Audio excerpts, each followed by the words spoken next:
You open your phone for a 2-minute break and somehow watch a stranger restock a fridge that looks like a wellness retreat, reset an apartment with lamps that cost more than your grocery budget, and casually explain that her little Sunday errands were only $300.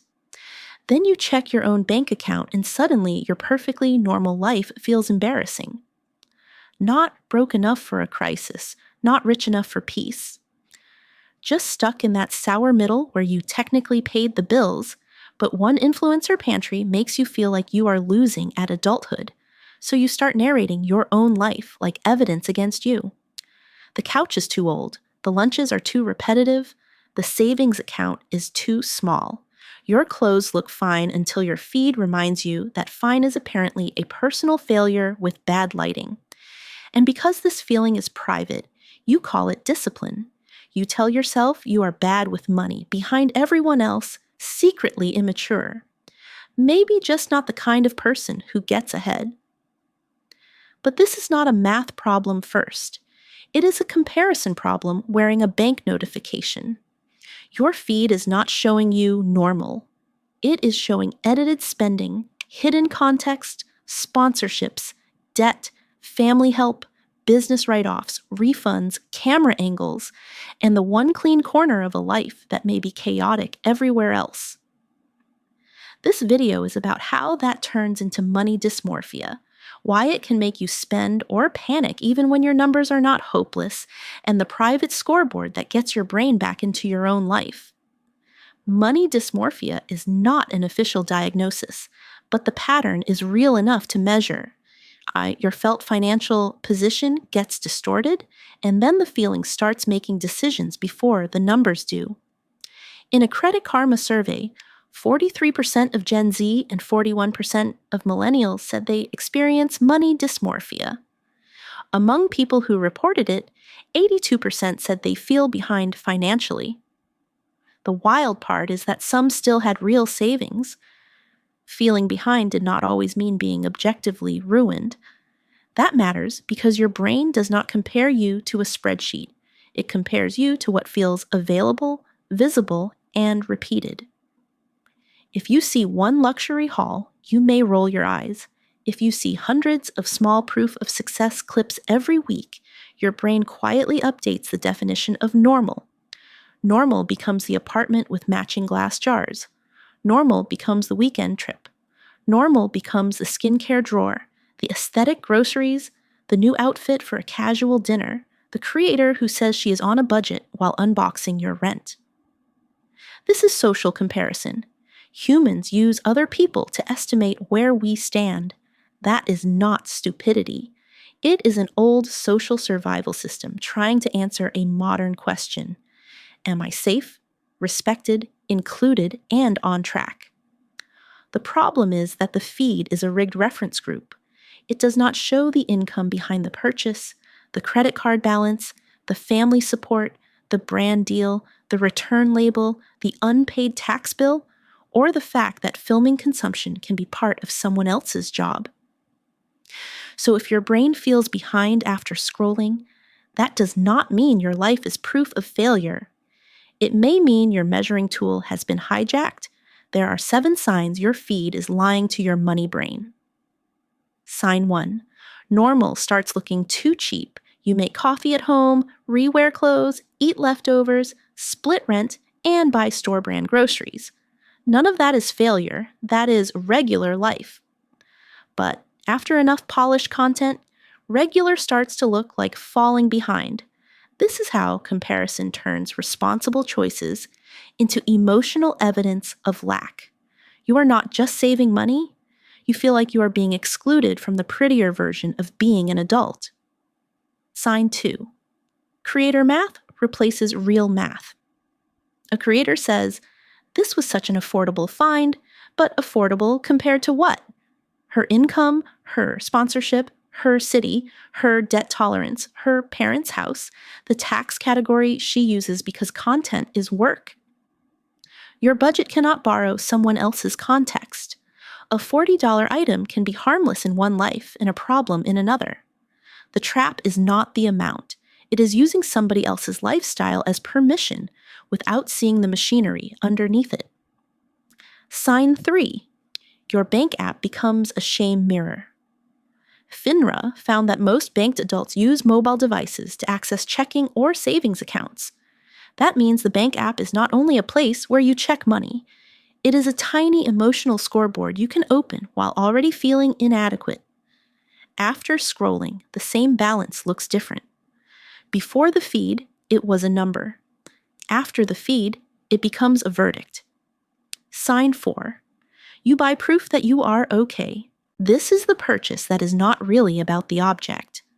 The lamp, lipstick, matching set, delivery order, or apartment thing becomes proof that you are not as behind as you feel.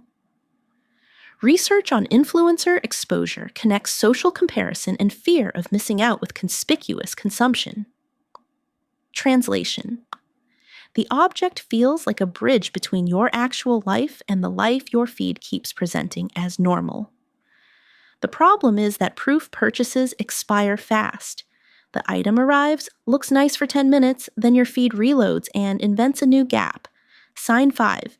You oversave from panic, then rebel. Money dysmorphia does not only create overspending. Sometimes it creates financial freezing. You feel so behind that every purchase feels dangerous, even small joys that fit your budget.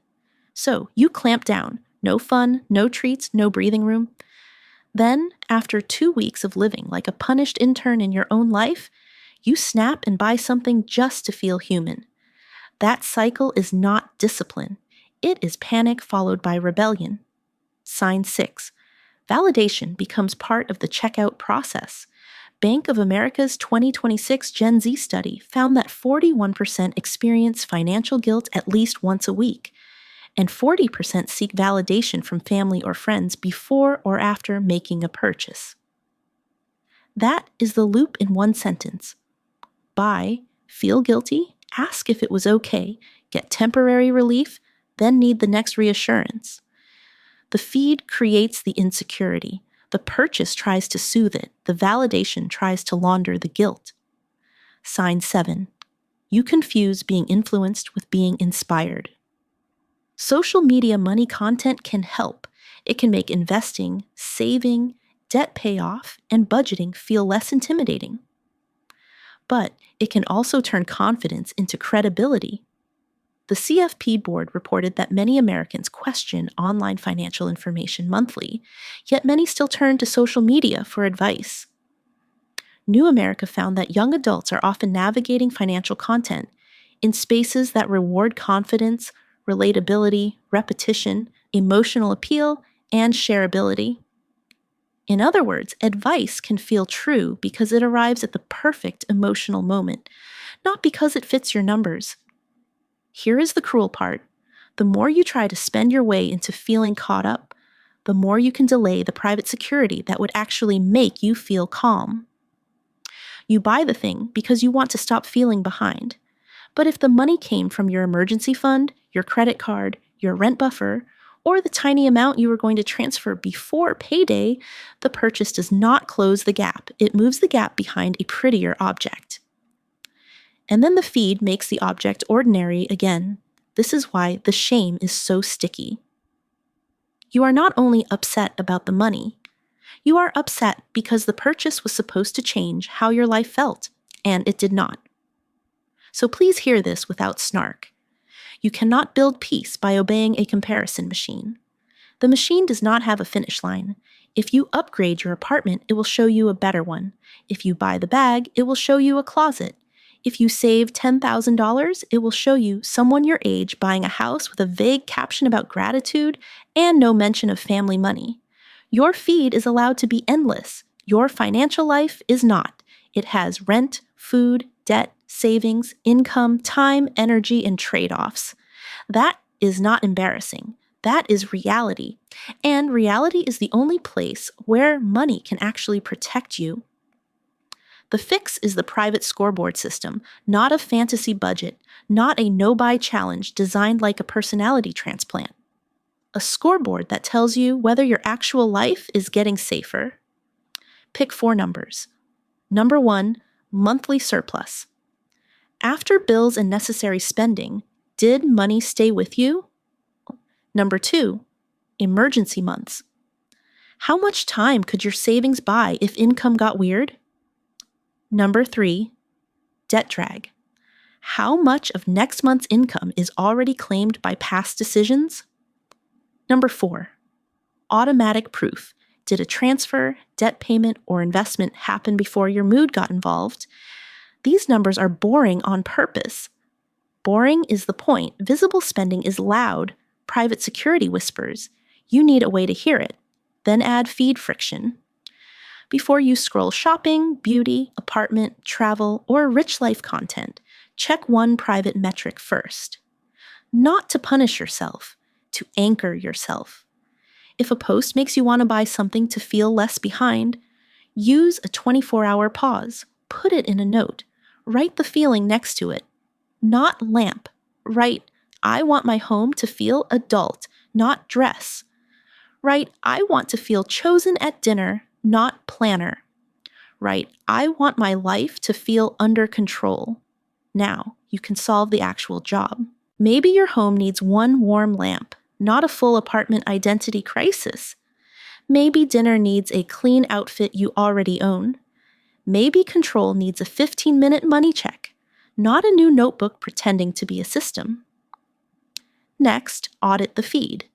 Mute accounts that reliably make you feel urgent, humiliated, or financially fake. You do not need to hate them. You just need to stop handing them access to your nervous system. Keep accounts that show process, context, realistic numbers, repair, rewearing, debt payoff, ordinary apartments, and actual trade-offs. Your feed should make reality easier to live in, not harder. And keep a small planned joy fund, because the goal is not to become a joyless little spreadsheet with lip gloss. The goal is to stop letting insecurity pick the timing, price, and meaning of your purchases. When joy is planned, it can stay joy. When joy is panic in a cute outfit, it sends an invoice later. So the next time your feed makes you feel behind, do not start by asking, what is wrong with me? Ask, what did this just make me compare? Was it your apartment, your body, your clothes, your food, your job, your savings, your relationship status, or your entire future before breakfast? That answer is the doorway out, because once you can name the comparison, you can stop treating the purchase as the cure. Your life does not need to look expensive to be moving forward. It needs margin, options, honesty, and a scoreboard that belongs to you. Comment with the feed category that lies to you the hardest: apartments, beauty, clothes, food, travel, or rich life content. And send this to someone who keeps feeling behind after scrolling because they may not need another budget tip. They may need to know the measuring tool is broken.